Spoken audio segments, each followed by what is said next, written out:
Mommy and Daddy-to-be Eileen and Zachary Smith were anxiously awaiting the arrival of their first child, a boy, Dimitri.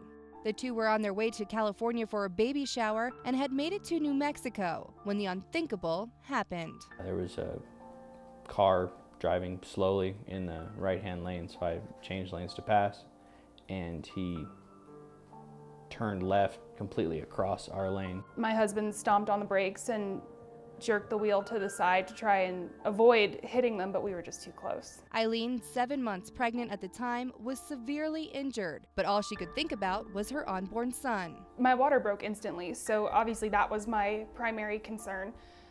I was conscious the entire time, and I mean, everyone that was coming up to the car, "Are you okay? Oh my gosh, I saw what happened." And that was all I could tell him was, "I'm pregnant, get an ambulance, get me out of here." The family was rushed to the hospital where doctors performed an emergency C-section on Eileen. They told me the head of surgery was in the head of pediatrics was in the room, and they were doing everything they could, and I believed them, but I was just standing outside the door praying.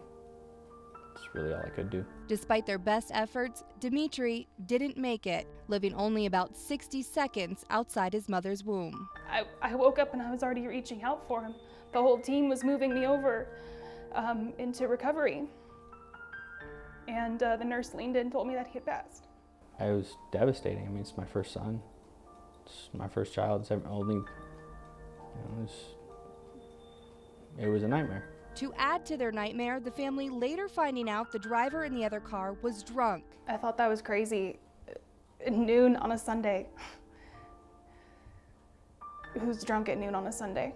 Not only that, but the driver, 43-year-old Ramon Hernandez, had 4 prior DWI convictions, and his license was revoked at the time of the crash. I want justice for Dimitri. I want justice for my son. People who drink and drive, they need to be punished. The Smiths are now using their story to push for stronger laws in New Mexico and across the U.S., hoping to spare others from their pain. Maybe what we went through and the things that we experienced can help stimulate some change in New Mexico. Maybe help spare other innocent families down there. In Colorado Springs, Abby Burke, Fox 21 News.